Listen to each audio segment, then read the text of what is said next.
أراس مقات نكاي هرمو أركت متقان ما تليفون واسكن هذا نبري ماركين lama siin doorasho ay ku kala xulan karaan qofka ay xilo u noqonayaan taasi waa maragba doonto haddana mid kasta oo ka mid ah gabdhahan waxa ay maqashay codkan in loogu sheegay inay u dhixi doonto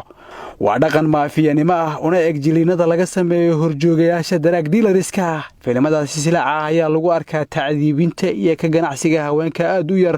gu ahaan iyo qolfoof ahaan caqliga saliimka ah ma tilmaamaya xal u helidda askarta baahiyahooda jinsiga ah laakiin madaxweyntooda jabhadaha ee ku go'doonsan dagaalada kaymaha waa loo dusiyaa haweenka yeelkadeeda inaan loo ekeysiinin warin rabbi waa fasir u furan culimada diinta oo ay tahay inay si adag ugu sheegaan waalidiinta Soomaaliyeed ka bari ahaanshiyaha xadgudubyadan نونا محمد إبراهيم ونسن كل حسين نورتا عبد نور آدن فوسيا إساق نونو فاضمة محمد حسن إقرأ إبراهيم حسن سوبا عبد الله الشيخ محمد أيالا قبتي جولاي لحي تبان كيدي سنة كان بوستي جدا سوق بعاده لقرر بابور تحمول كاه وبحضا قبالة قارهان شبالة دحية قلقدود دا أهان وحي لسيميهن قار حلية تقليف كاه هالكا كوا كمدا يسن حتى قارن سنة 10 سنة maxkamadda hor fadhiyo 7 eedeysane 7duba waxay u doonaayeen oo soo dalbaday oo ilaa Buurhaka ilaa Kismaayo loo keenay in loo geeyo qawaariid looguna geeyo meeshii ay joogeen oo duurka ceeler ah mid gudoomiye si wada jira waxaan ugu eedeynay maadaama isku wada mid yihiin guurkooda iyo naagahooda iyo shabaabka naftirkooda waxooda dhan ay isku wada mid yihiin waxaan ku soo wada eedeynay inay ka wada tirsan yihiin ururka al-shabaab sidoo kale in la soo doontay dawladda ka qariyay waxaan ku haysan waa taas waxay ahayd shabaab baad soo doonto inay beedhab intay imaadaan iska diiwaan galshaan in shabaab ay soo doontaan ogaaday dhahan taas ma dhicin waa qodobka 14aad ee xeerka dagaalanka argixisada oo sheegayo waajibnimada in la sheego xog argixisa ama xubin argixisa awdiina ku qoy haye وما بير بالتو أودينه هو شباب المشاكين لكن بدايتك على شباب هو يا كقدر وايد كاجسال وقدر إيش ويدار معني يلا يباي ويدار وده كاج مجلس حسن سياد عبد الرحمن عبها منو ليه ما يا كقدر أديك أديرك محكوشة محكوده ما لا لاك يدري هذا يري أنا نباي يدري هذا يا كودي يا أدكله أنت سو بحيس أنت نسعت يا أنا كهجاي أدي يا كهجاي أنا ببعده كوي بعده بعرف كوريا مرة كوي مرة بكتاوي هتنا سوق بعد كوي لداري سوق بعد لي كوي كده بتسعت ليرة ضد كان أو قبلها كل الصعود يا استقاني تسكسر عدن ما بعرف كده كلهم خف أو كوذا مجرى أو سوق بعد ياكو جاي ياكو ما بجاي لرايتنا سوق بعد لي كوي بعرف كمية دناني كودي شواب بايدوي كمان شواب من كيل شواب هذا ركاي ترى سامدان حريق kala soo biday oo shabaabka nagatay oo lan shabaab lakin ka daray ay waalidka ilaa idareemaan waalidka inta rooga qaabkeen ka inta dareen meel la sharaxad ku bi aawkay ki fool in dal dham hay aawka dhimaday hay adeerkay la idar adeerka inta roogi baadi meel la rogo ana leeri inta lanka la idar magaaje محمد إبدليل أراه مويش هنوم كسائر مغاشي يا إبدليل شامت كرام الأراه مويش مكساو أنا مقورسن كو لا مقور يعني لا تيجي درين بايدو جذال شيء بادية يا قيمة بايدو قيمة غير هاي جروب أنا جوي والي صادنتي أبي يقدر يا كصدنت يا كصدنت نينك دتكيس مجلس عبد الله بايدو غاري كسورة مقدشة مالي أمر بعور كله كوراي سبعة لا وقودي أنت أسعد لير نيكا هرمو أركت متقان ما تليفون واسكن هذا نبري ماركين يا كوهجا يا كوعي حاجتك كلها سي قبلها ما يقف استقاني سرع يعني بينهم باور كله كواد كلوني هذا إنك يا كودري أنت كإمات أنت أسعتي إنك كاجا محوك شقيا سودوب والدك ينقدري سمايك إمادي الديرين سوداي سكبات كلين سلامي هذه ما يقصنا جبتها toban afar 8 سنة أراس مقات يا كودري مركز يا adeerkay محوك ده ninga ka seeyay ee leerin baa seeyay ninka ma taqaan adiga daarag maya ee leerin soo yahay say soo baxday intee soo baxday intee soo martay buur aroonsa koy buur xamara koy suubaad koy leerin saasa ka bay ya ku dhahay warkaas uso baarkaas ayaa koray maanta baarkaay leeba aan kala hadalay buur ha ko aroonsa koy tuulido buur markii yaa ku soo doon adiga idis buur ma digata ma ay meel deganta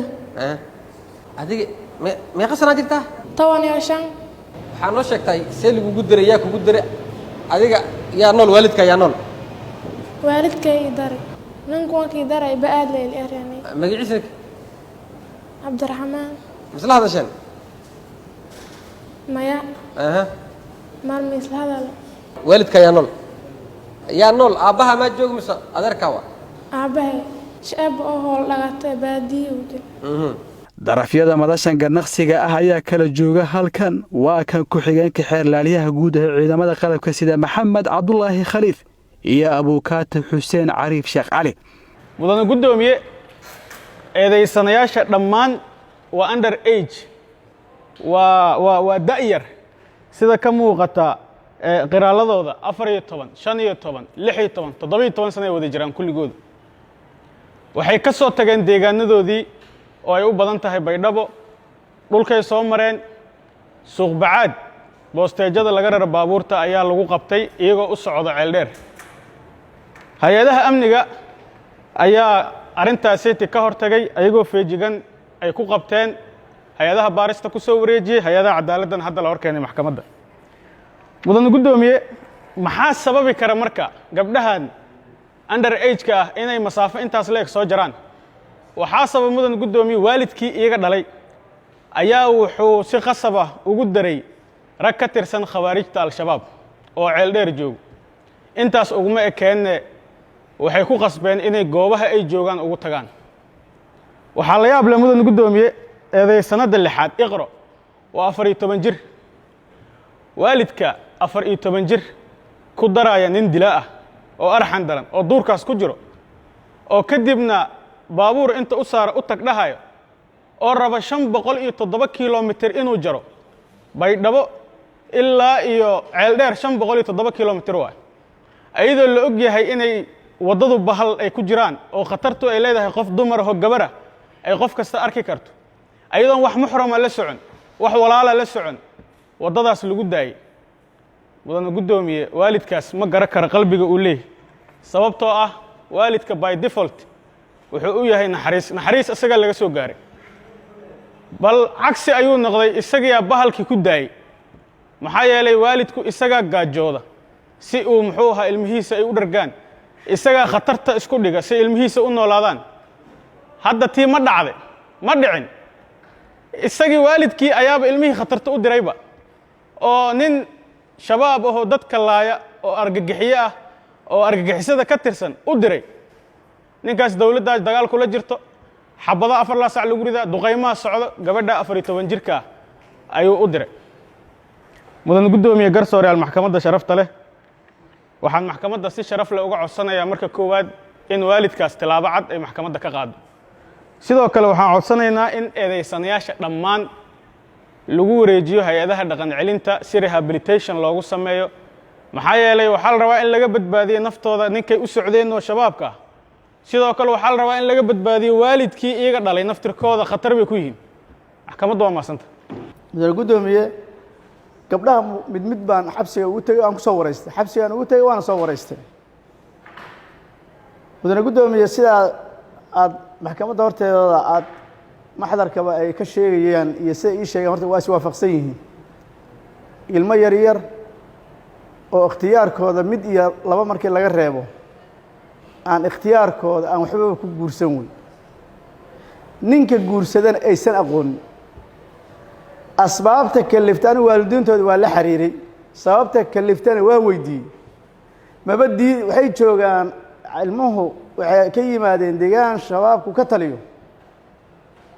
awood aan ku diid ilmaha yararka waxaan u soo dhiibnay aan faraha qaadnay awood aan ku diidno oo aan ugu diidno oo maya aan ku dhaanay maba yeeli karno laano annaga madaxna laga jarayaa bay yiraahdeen marka duruufta waa nagu kaliftay yiraahdeen inaan intaas nolol ka raadino kumana waalidkoodna kuma qanacsana xataa dhiibista la dhiibay waalidkood kuma qanacsana qanaaca sax ma jirto ayaguna eedba ma laho waa masaakiin oo ilmaha yararka weeye oo aan ikhtiyaar ba aan lahayn marka saasaan dambiba u jira sida waafaqsan qodobka 16 dambiba ma jiroba dambi ay galeen ilmahani ma jiraan asaaratanba waxaan maxkamadda sharafta la ka codsanayaa in horta marka koowaad xorriyadooda la siiyo dad ehel u ah oo magaalada jooga oo haynayana waa joogaan oo lagu wareejin karo mas'uuliyiin lagu wareejiyo waxba dawladda ku cuslayn mayno lagu cuslayn ehelkooda magaalada la jooga ilaahay waa soo badbaadiyay gacmihii amnigooda qabtana oo na way mahadsan yihiin dad dabiinta oo ayaga qabta oo magaalada ku haya baa la helayaa waxaan maxkamadda ka codsanayaa xorriyadoodii in la siiyo damiinna loo dhiibo maxkamadda waa madsanta dhinacyada dacwadda ayaa garsoorka u daayay maareynta kiiskan ka yaabsaday waa kan gaashaanle sare xasan cali nuur shuute gudoomiyaha maxkamadda darajada koowaad ee ciidamada qalabka sida oo faraya hay-adaha ay qosayso go'aankan bacdama 7 gabdhood ee hortaagan maxkamadda ay isugu jiraan kuwa da ahaan aan qaangaarin iyo kuwa aan u bislaanin garasho ahaan isla markaana aysan ka helin waalidkood xanaanayntii ku habbooneed oo ay nafahooda halis geliyeen waxay maxkamaddu amraysaa in dhammaan 7dooda lagu wareejiyo barnaamijka xanaanada iyo dhaqan celinta haweenka sidoo kale waxaa la farayaa hay-adaha amniga inay la socdaan xaaladahooda nololeed